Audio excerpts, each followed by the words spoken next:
نحمده ونصلي ونسلم على رسوله الكريم. حضرت عبداللہ ابن مسعود رضی اللہ عنہ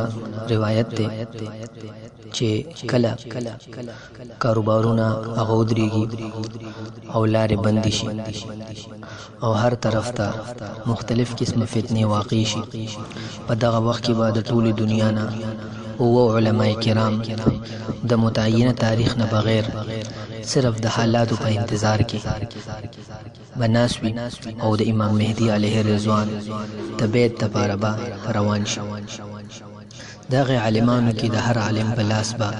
314 کسانو بیت کړي. دا ټول علما کله چې په مکه مکرمه کې یو بل سره ملو شي او د یو بل د راتلو غرض معلوم کړي، نو هر یو غرض به د دې واقع شوي فتنو د اختتام دپاره د کم شخصیت چې په حدیثو کې تذکره ده د هغې تلاش به وي، او د ټولو غرض به دا وي چې دا فتنې ودرېږي او الله رب العالمین مسلمانان کامیاب کی او کفر مغلوب کی او د روم هغه سلطنت ختم شي.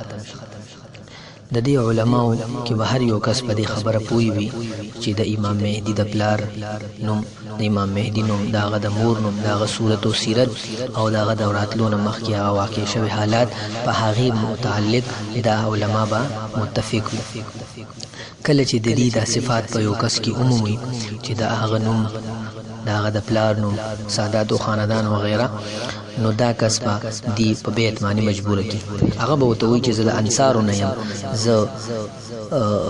مهدي متعلق کېدو یا د نه کېدو دواړو طرفونو نه به دی خاموش شي، خو دا به ورته وایي چې زه د انصارو نه یم او د دې خلکو د لاس نه به دی وځي.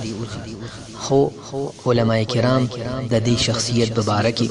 به نورو خلکو نه معلومات وکړي، هغې به ورته هم د ده لاس وښیي چې هم دغه کس دی او هغه مدینې ته تللی دی، دی به پسې مدینې ته لاړ شي، هلته به هم دې ملو نه شي، واپس په مکې ته راشي. دغه رنګې 3 پیرې مکې او مدینې ته. بهرحال هر کله چې دی په مکه کې دی عمومي، نو د مقام ابراهیم او د رکن یمانی په مابین کې به دی د په بیت باندې مجبوره کی او هغه به ورته وایي چې تاسو څومره امت مسلمان هغه قتل کو، خونریزي عام شوه، خو زه دې ستاسو بیت نه کوم. خو بهرحال هغې به دې په بیت مجبوره کی او دا به ورته ووایي که تا بیت ونه کو نو د کفر لښکر، د سفیاني لښکر هغه به چې کوم دی نو زمونږ او ستاسو ځوانو هغه وینه به تویږي او قتل به وشي. د امام مهدي په لاس به په دغه وخت کې داسې خلک چې د شپې